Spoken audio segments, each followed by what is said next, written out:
everyone, and welcome to this brand new YouTube channel called OHL in 20. This is where we break down all 20 OHL teams with stats, player trades, and just the history of all the teams and much more.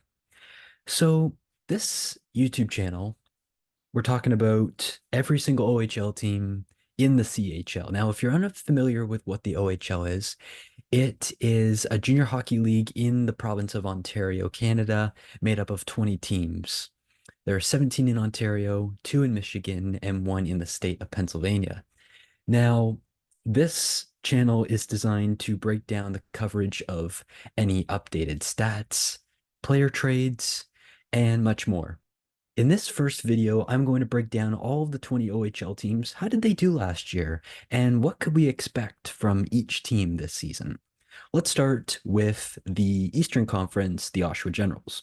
Now, the Oshawa Generals, they did pretty well last year. They made it all the way to the Eastern Conference Finals to play against the North Bay Battalion. They did, however, get past the North Bay Battalion only to fall to the London Knights in the OHL Finals. They got swept. So it was a very tough but well fought series for the Oshawa Generals. Their points, they finished with 89 points last year with 40 wins, 19 losses, and 7 overtime losses and 2 shootout losses. This team is very capable of, well, I guess we could see more of what they have to perform in the future. We just saw that Bennett Seneca just went third overall to the Anaheim Ducks in this year's NHL draft. So it's going to be interesting to see, can the Anaheim Ducks actually work around what Seneca can prove? Can he prove his roster on the team? Or could we see Seneca back with the Oshawa Generals next season? Another player for the Oshawa Generals was Ben Danford. He went to the Toronto Maple Leafs in the NHL draft. It'll be interesting to see what this player is capable of going forward and what he can pursue after bringing all of his talent to this Oshawa Generals franchise. Now, obviously, last year we saw a big trade that went down between the Oshawa Generals and the Peterborough Petes, sending Connor Lockhart to Oshawa from Peterborough. He had an outstanding season with Oshawa, and it's going to be interesting to see, well, what is he capable of this season? So I guess we could say that the Oshawa Generals are looking pretty strong next year, considering where they finished off last season. Now, next up, we have the North Bay Battalion. Now, the North Bay Battalion obviously faced the Oshawa Generals in the Eastern Conference Finals last year, but the Oshawa Generals just a little too strong for North Bay to handle. But North Bay, give them credit for a phenomenal season they had. The North Bay Battalion finished the 2023-24 season with 87 points. They finished with a total of 39 wins, 20 losses, 7 overtime losses, and 2 shootout losses. Now, this team is capable of going much further next season, and I expect that this team isn't going to stop anytime soon. Now, you got to realize that this North Bay Battalion team, they came to win, and they also had some pressure against their other northern rivals, the Sudbury Wolves. We'll get to them in just a minute, but when you break down the North Bay Battalion season, that just shows who the North Bay Battalion are. And it's going to be interesting to see if this team will, well, what are they going to look like next season? Are they going to be dominant, face-off wins, power play percentages? I think we can expect a lot from this North Bay Battalion franchise. It's not just going into this season, but are they going to take a little bit of a break next season? Are they going to regroup? Now, we can't forget how strong Diaventus was for the North Bay Battalion in between the pipes last season. My goodness, this guy, he was just fantastic. He's the player that drove the North Bay Battalion all the way to the Eastern Conference Finals, and credit to him because after they picked up Charlie Robertson from Niagara, he's been pretty solid for the team, and it'll be interesting to see what he can produce for this franchise going forward. In terms of the North Bay Battalion's future, well, only time will tell. We're going to see if this North Bay Battalion franchise is capable of pursuing what they did last season. I believe they're going to be much stronger. Obviously, you have a lot of other strong opponents in this Eastern Conference, you have the Oshawa Generals, you have the Brantford Bulldogs, you have the Sudbury Wolves, and we can't forget about those feisty Brampton Steelheads who just relocated from Mississauga. So it's going to be a very interesting yet exciting Eastern Conference to watch this upcoming season. Let's move on to the Brampton Bulldogs. Now, this team, I saw this team play a lot this season. I saw them play a lot in Oshawa. I saw them play a lot in Barrie. I saw them play a lot in Peterborough. And this Brampton Bulldogs team, man, they can put up a fight. You can't forget all of the hard work and effort that so many of these players are capable of pursuing and bringing to this team. Matteo Droback, what a fantastic and phenomenal season this guy had. He pretty much stood on his head the entire season for this Bulldogs franchise. And well, what could we expect next NHL draft? Could we see him going somewhere? We already saw that Carter George from the Owen Sound Attack. Man, he's already been drafted. So it's going to be interesting to see what a guy like Droback is capable of bringing to this Bulldogs team next season. And is he going to have a little bit more competition considering the goaltending that Brantford is bringing into the arena night after night? They have three goaltenders, especially David Egoroff. He's potentially going to be the next face of the Brantford Bulldogs. If Droback is capable of doing what he did time and time again for this past season, we could see Droback go into the NHL where, well, Egoroff, he could be the new face of this Bulldogs franchise. So we might want to look out for him. It's going to be really interesting to see what this Brantford Bulldogs team is capable of bringing next season to this lineup. In terms of where the Brantford Bulldogs finished last season, well, they finished third in the Eastern Conference, 37 wins, 20 losses, 9 overtime losses, and 2 shootout losses. Well, this Brantford Bulldogs putting up 85 points. My goodness, this team has been, ever since they moved from Hamilton to Brantford, they've just been on an unstoppable roll. And we're gonna have to see what Brantford is capable of bringing to next season. Every year, Brantford, they can always make it to the playoffs, but the challenge is how far can they actually go on their playoff run? So it's gonna be very interesting to see where they are capable of landing next season. Next up, again, we have the feisty Brampton Steelheads. Now, this is the team that just relocated from Mississauga. They finished last season with a total of 84 points, 38 wins, 22 losses, and 8 overtime losses. Now, a lot of people are saying, wow, this is going to be a team that probably might win the OHL championship next year. Could they? Well, we'll have to see because not only do they have some big top competitors in the Eastern Conference, we're going to have to look to the Western Conference. What do they have in store? So this is a Brampton Steelheads team you're going to have to watch out for in the future and just see how far this team is capable of going on this run. We can't forget about the Sudbury Wolves. Now, this is obviously the North Bay Battalion's rivalry. And this Sudbury Wolves team, they finished with 83 points. And with a total of 38 wins, 23 losses, that's actually not too bad. They were putting up quite of a dominant fight. You got to remember that there were some really tough competitors in that Central Division and still are. You have the North Bay Battalion, you have the Sudbury Wolves, you have the Barrie Colts, and of course you have the Brampton Steelheads.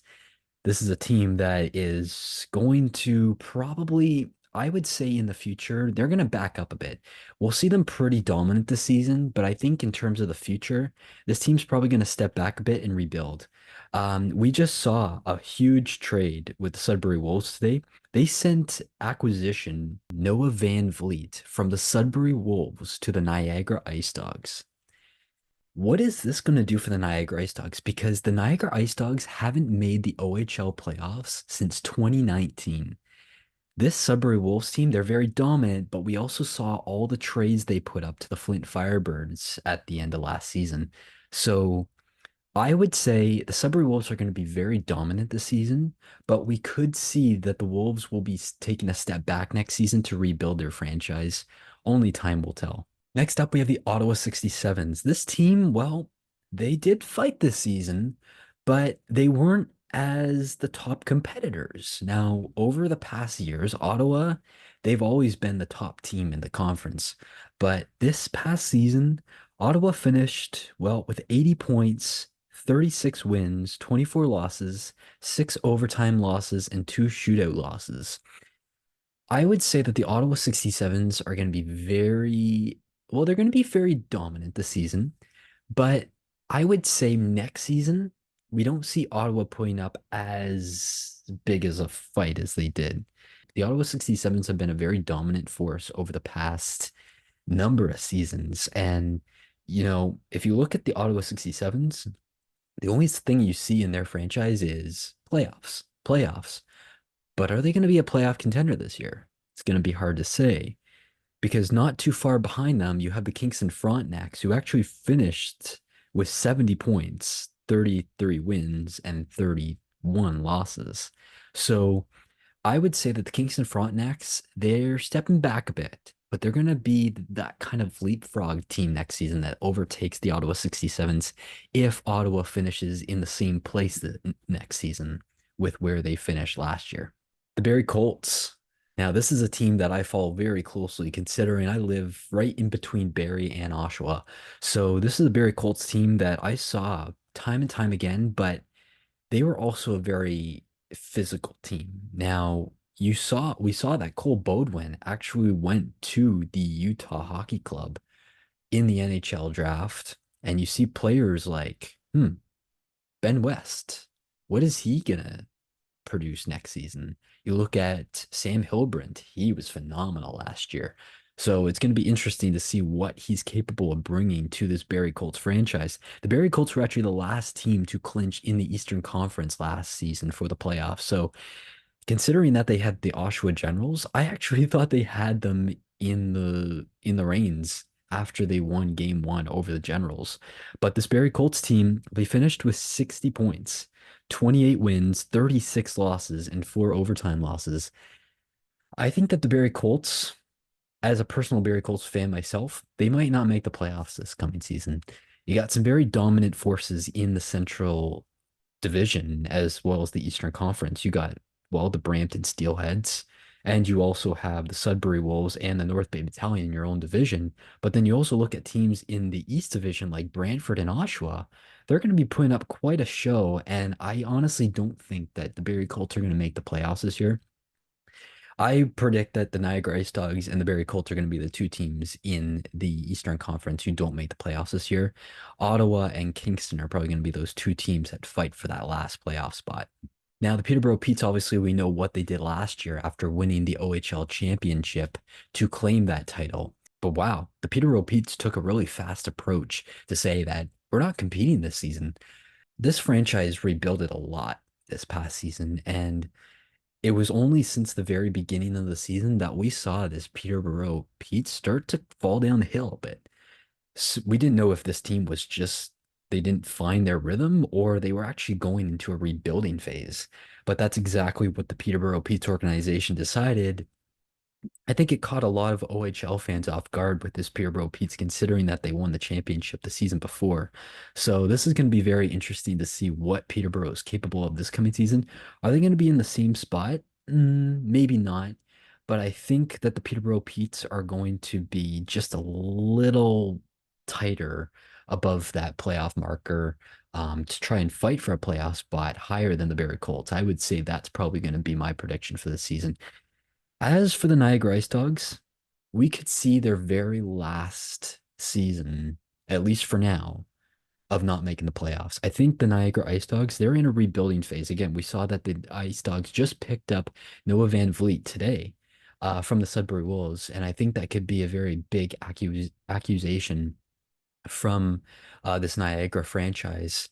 We saw that they traded so many players in that three-way trade between Flint and Barrie just a couple of days ago. So it's going to be interesting to see what the Niagara Ice Dogs are capable of bringing next season. But my prediction is that the Niagara Ice Dogs will not make the playoffs this year, but this will be the last season that they do because I think the Niagara Ice Dogs are going to be that top contenders team. Actually, I would say the Niagara Ice Dogs are going to actually be better than the Peterborough Petes and the Barrie Colts next season, if you can believe that. I wouldn't say that they're Kingston and Ottawa ready, but I would say that they are getting to that playoff marker, that they are getting to that position where they're going to be playoff ready next season, and that's my prediction for the Ice Dogs. Let's get to the Western Conference now. Man, the two teams that we couldn't stop talking about last season, the London Knights and the Saginaw Spirit. The London Knights obviously defeated the Oshawa Generals in the OHL finals for that OHL championship. This team was unstoppable. We saw how physical and dominant this London Knights franchise was. But we got to give credit to that very strong Saginaw Spirit team. They were even. They were dead even with 50 wins, 104 points for London and 102 for Saginaw. We saw that Saginaw pretty much dropped everything, picking up every accusation they could to get to that playoff and championship game, considering that Saginaw was hosting the Memorial Cup last season.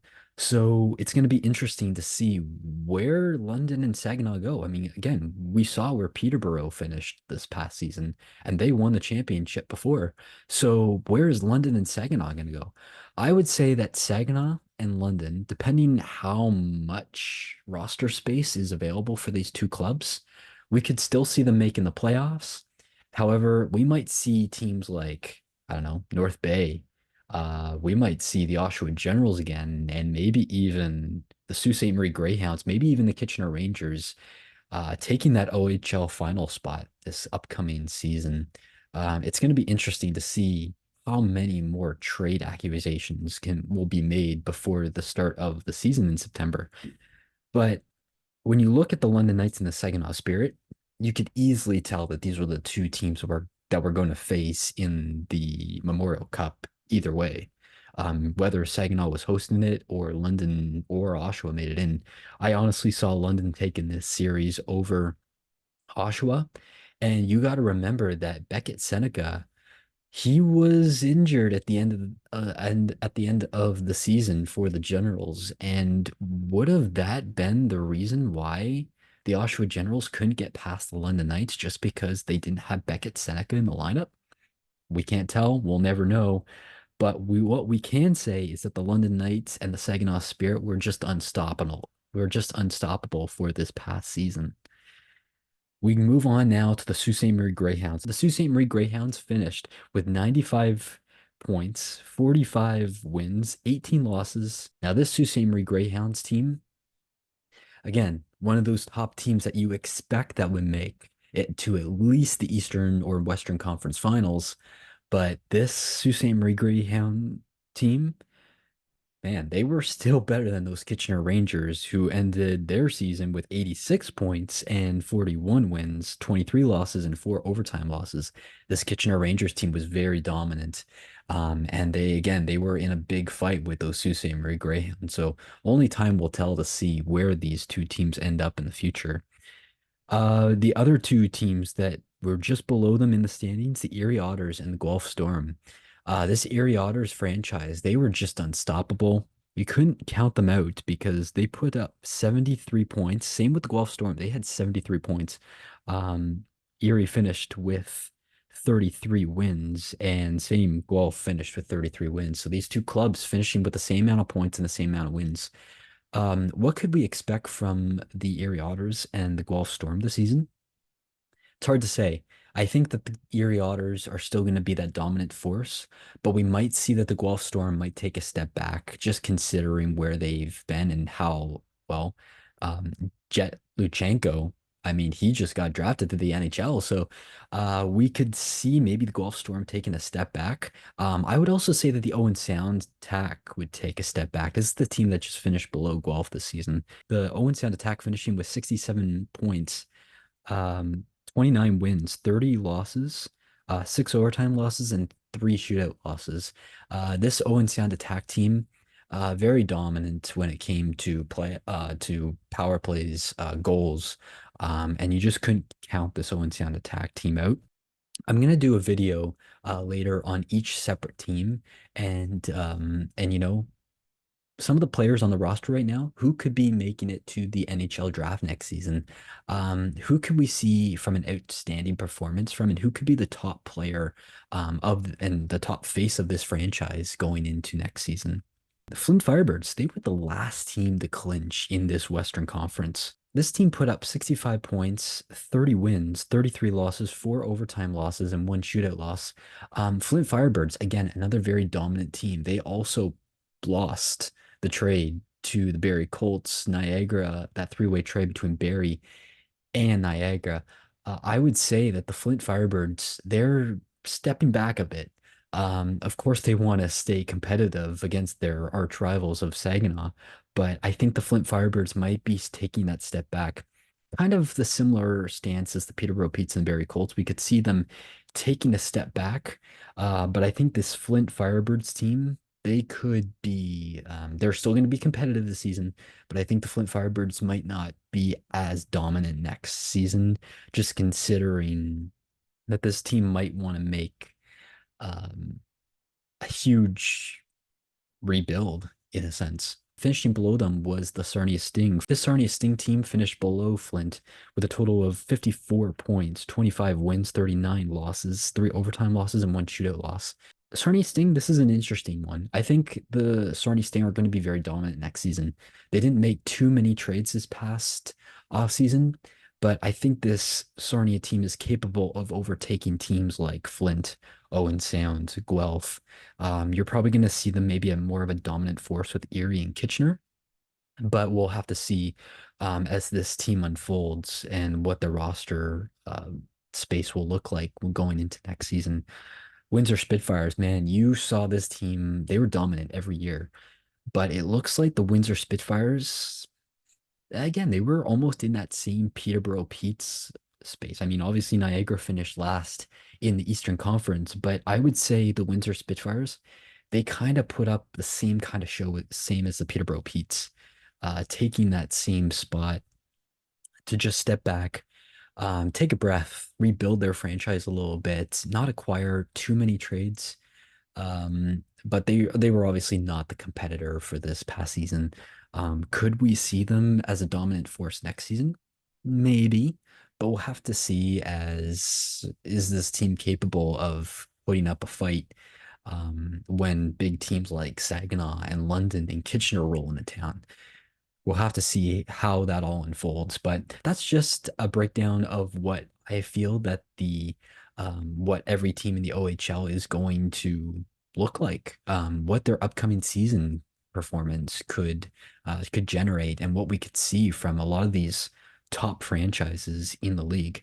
Thanks so much for tuning into this video. More videos to come. If you like this video, be sure to like and subscribe.